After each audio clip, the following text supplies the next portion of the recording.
Let us turn now to France. There are tensions that are escalating between France and also some Muslim majority countries.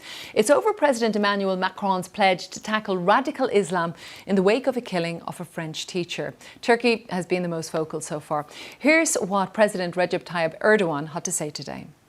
Şimdi ben burada I am now telling my nation, just as they are saying in France, not to buy anything from Turkish brands.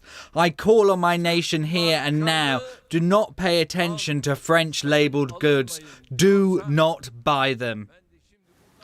Well, the row started after the French president pledged to defend secularism following the beheading of teacher Samuel Paty, that you see here. He had shown cartoons of the Prophet Muhammad to his class. 2 weeks before the attack, Mr. Macron had called Islam a religion in crisis, and he promised to tackle what he called Islamist separatism. Over the weekend, Turkey's president hit back and stepped up his rhetoric, telling President Macron that he needed mental health checks for speaking out so forcefully on Islam. France responded by recalling its ambassador to Turkey, and the president tweeted. He said, "We will not give in ever. We respect all differences in a spirit of peace. We do not accept hate speech and defend reasonable debate. We will always be on the side of human dignity and universal values." Well, for more background on this, here's Ece Gökçedef from BBC's Turkish service. The problems between both countries have been surfaced since late last year, actually, because the two countries are supporting opposing sides in Libya, Syria, Eastern Mediterranean, and now lastly in Nagorno-Karabakh. But especially after Macron's words about Islam, after he described Islam as a religion in crisis, Erdogan changed his tone, actually. Erdogan started to use this rhetoric of Islamophobia in France. It's in his words. And he changed his rhetoric. And for the last couple of days, he never passed any speech without mentioning Macron and without mentioning this rhetoric. But Turkey is not the only country to be raising objections. Let's take a look at a letter from the Pakistani Prime Minister Imran Khan to the Facebook chief executive Mark Zuckerberg.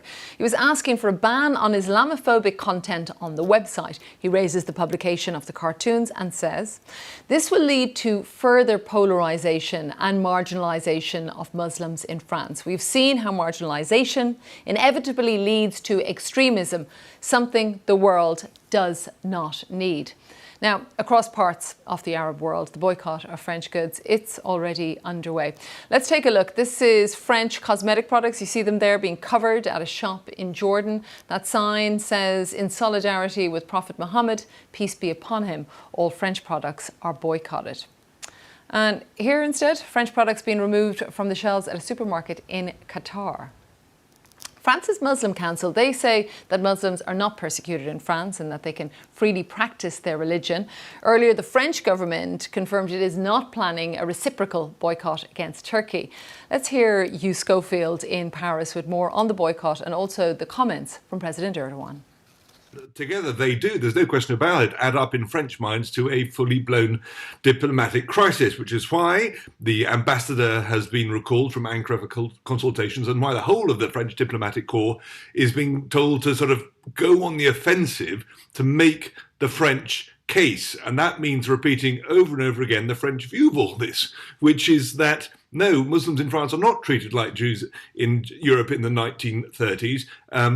That there has been an awful lot of false propaganda and reporting around all of this. For example, the footballer Paul Pogba is not about to leave the French football team because of his Muslim sensibilities. And no, the cartoons have not been projected from the buildings of town halls in the south of France. What that was the projection of cartoons by Charlie Hebdo, but not the cartoons of the Prophet Muhammad. Again, misreporting, creating a sense of anti-French hostility. And in general, I think the point is going to be made that when President Macron supports the cartoons, he's not saying I support the Muhammad cartoons, I'm supporting the right of publication of those cartoons. And that's two distinct things in French views, and that distinction, they believe, is not fully understood in the Arab world.